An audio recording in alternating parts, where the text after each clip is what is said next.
Halo semuanya, Assalamualaikum. Kembali lagi dengan Omok. Obrol Moki kali ini mau bahas lagi sih kelanjutan yang video sebelumnya tentang TikTok Shop. Yang respon saya, sikap saya gedek kepada pemerintah dan TikTok sebagai penyedia platform ya. Yang tadinya saya baru pecah telur menghasilkan. Ya wajar dong, secara ego saya, kesel lah sama Dodon, gimana sih gitu ya.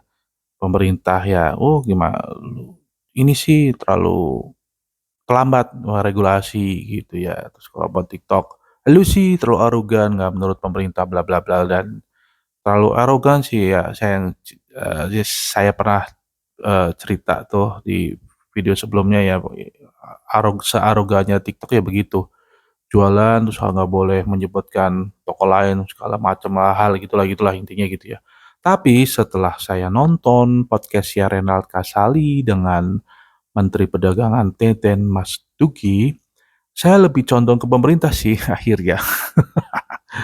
Dengan pengungkapan sisi gelapnya TikTok, bisa dilihat teman-teman Renald Kasali dan Teten Mas Duki. Cari aja di YouTube. Jadi intinya seperti ini. Emang kalau saya rasakan TikTok itu dari awal kehadirannya itu brutal buat saya tuh. Soalnya impact-nya buat saya ya brutal banget. Brutalnya gini, dia kan tadinya kan mengakuisisi aplikasi Musical.ly. Musical.ly kan saya pernah main, saya download, saya manfaatkan buat promosi. Jadi Musical.ly itu fiturnya adalah dub smash ya, istilahnya lip sync karaoke. Ada lagu yang lagi ngehits segala macem. Terus kita menyanyikan secara lip sync gitu loh, lucu-lucuan aja ya buat hiburan lah ya. Nah, di akuisisi TikTok akhirnya ada inovasi, cuman kayak gitulah. Terus akhirnya ada stiker, terus ada ya macam-macam akhir berevolusi ya, transformasi perubahan yang sangat cepat banget. Itu 2016 saya main 2015 16 ya, sekitar itu rumus sekali ya. Bayangin aja perubahannya sangat eh, besar sekali, dari penggunanya banyak sekali TikTok ya. Nah, awal kehadirannya tuh menurut saya ya, brutalnya begini, bahkan cenderung kotor malah. Ya namanya tujuannya dia menggrab ya, mengkolek database, gimana caranya komunitasnya makin meluas. Nah, itulah TikTok. Ya, dengan big datanya itu mencari habit, kesukaan orang kayak gimana nih, dijejelin dengan Eee, apa istilahnya, konten-konten yang ada lah. Oh, sekarang lagi hype yang ini, sukanya ini, lagi joget-joget terus, gitu-gitu loh ya. Bahkan kotornya itu dia tahu secara, status, nah itu tuh jeleknya tuh.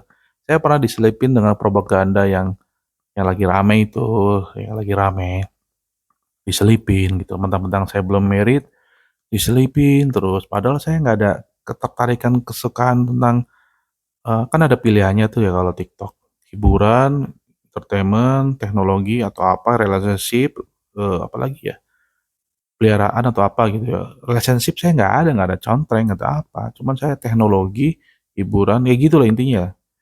Dijejelin tuh waktu itu, saya sampai report, sampai saya, males main TikTok gitu ya, sempat tuh itu. Ya gitulah intinya TikTok tuh mainnya brutalnya ya akhirnya karena udah mendapatkan data yang sangat besar, terus saya udah terus, akhirnya dia mengikuti dengan e-commerce, dia menggabungkan sosial e-commerce. Nah itu dia brutalnya, sampai-sampai Elon Musk ya berkomentar kan, TikTok adalah aplikasi yang, apa ya dia bilang ya, ya pokoknya merusak peradaban, oh ya, lihat ya di tweetannya. Ya emang sisi gelapnya akhirnya terkuak kan, habit kita, big data yang dipegang, algoritmanya dipegang, akhirnya Eee, bisa memutuskan rantai perdagangan kan. Ya itulah yang dari produsen ke user, end user, itu bisa lihat aja podcast ya, Real Kasali, ngeri lah intinya ngeri, bisa dipotong akhirnya Afiliator-afiliator itu bahkan bisa hilang akhirnya nanti. Bayangin aja. Yang tadinya online shop memutuskan rantai distributor dan agen, ya tadi kan gitu ya. TikTok semenjak ada afiliator, saya sebagai afiliator kan memang menguntungkan. Tapi ya begitulah TikTok. Saya ngarah kemana poinnya ya? Saya pribadi aja main afiliator ya. Tapi istilahnya ada regulasi lah itu ya, diatur lah. Sebenarnya pemerintah kan boleh main gitu ya, ada afiliator, tapi kan ada peraturannya perizinan. Ya TikTok itu nggak main ranah ke situ, kotornya di situ. Bahkan ada afiliator yang udah juta followernya, dia hanya jualan produk lokal, terus dihentikan sama TikTok di shadow ban. Karena dia nggak mau jualan dari produk dari TikTok. Nah, jeleknya TikTok itu poinnya. Dia pemain, dia wasit, menurut saya ya. Itu. Waduh, ngeri pokoknya. Pokoknya nonton aja podcast Renat Kasel dan Mas Duki itu. Keren banget tuh. Pengungkapan sisi gelapnya TikTok. Emang harus diatur sih.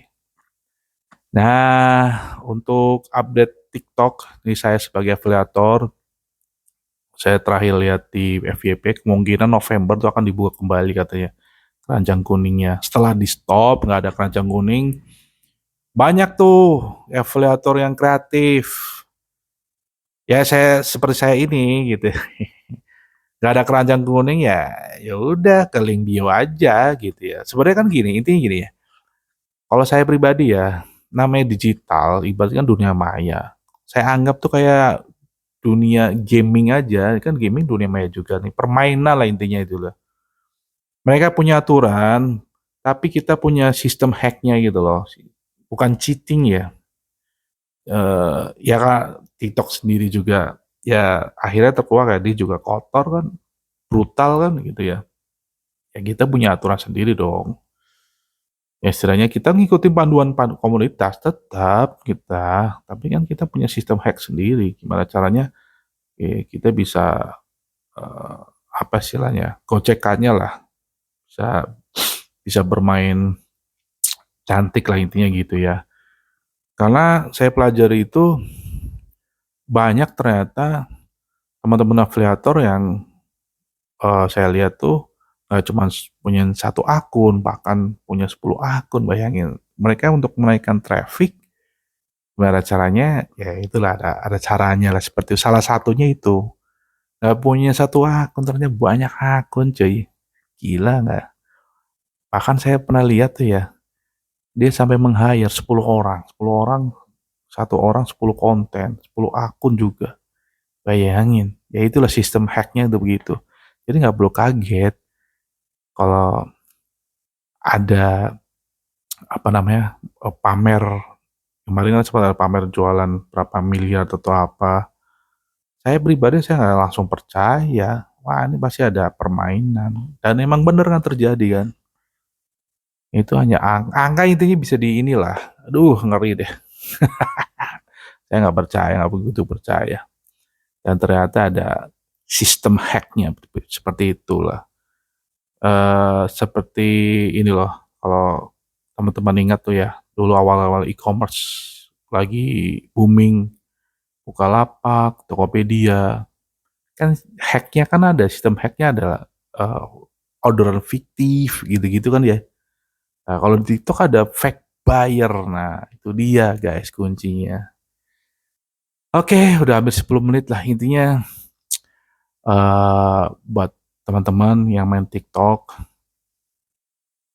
masih bertahan di TikTok, ya main lucu-lucuan aja lah intinya lah. Jangan terlalu serius, jangan terlalu banyak drama. Masih banyak bisa di bisa di ini apa istilahnya ya, diakalin lah intinya lah. Ya. Itu aja sih yang saya pelajari begitu. Saya masih berjuang untuk TikTok. Ya gitu deh guys. Oke, video kali ini sekian dulu. Jangan lupa di towel link deskripsi. Assalamualaikum warahmatullahi wabarakatuh.